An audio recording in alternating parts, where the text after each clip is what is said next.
আজ গ্রামের বাড়ি গিয়ে ভুট্টা চুরি করে খেলাম।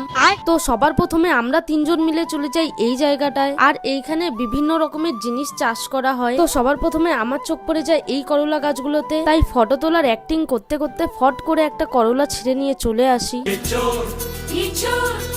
তারপর আমাদের চোখ যায় এই ভুট্টা খেতে, তাই বেশি দেরি না করে তিনজন মিলে চলে যাই ভুট্টা ক্ষেতের সামনে। প্রথমে ভেবেছিলাম কেউ হয়তো নেই ভুট্টা ক্ষেতের ভিতরে, যেই একটা ভুট্টা ছিললাম তখনই ম্যাজিকের মতো খেতে থেকে কেউ একজন উঠে দাঁড়ালো।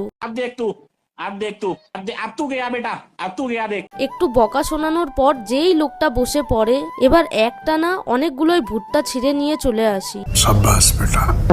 আর এদিকে এতগুলো তুলে এনেও ওর নাকি মন ভরেনি, তাই চলে যায় আবার তুলে আনতে। যতই দাও ততই চাই, পোষায় আর না। তারপর গিয়ে অনেকগুলোই তুলে নিয়ে আসে। আর ভুট্টাগুলো নিয়ে এসে কিন্তু আমাদের একার লাভ হয়নি, আরো একজনের লাভ হয়েছিল। আর যেই জিনিসগুলো কাজের না সেইগুলোকেও কাজে লাগিয়ে নিলাম, এই যে ওকে সাজিয়ে।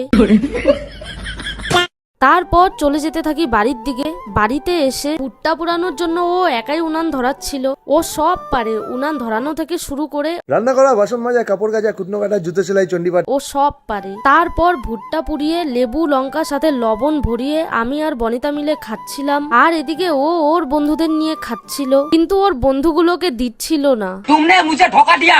তো আমরা এখন ভুট্টা খাই। বাই।